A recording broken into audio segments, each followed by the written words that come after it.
بسم اللہ الرحمن الرحیم۔ السلام علیکم۔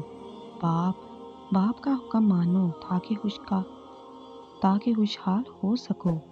باپ کے سامنے اونچا نہ بولو ورنہ اللہ تم کو نیچا کر دے گا۔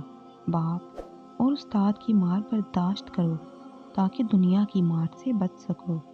باپ ایک مقدس محافظ ہے جو ساری زندگی خاندان کی نگرانی کرتا ہے۔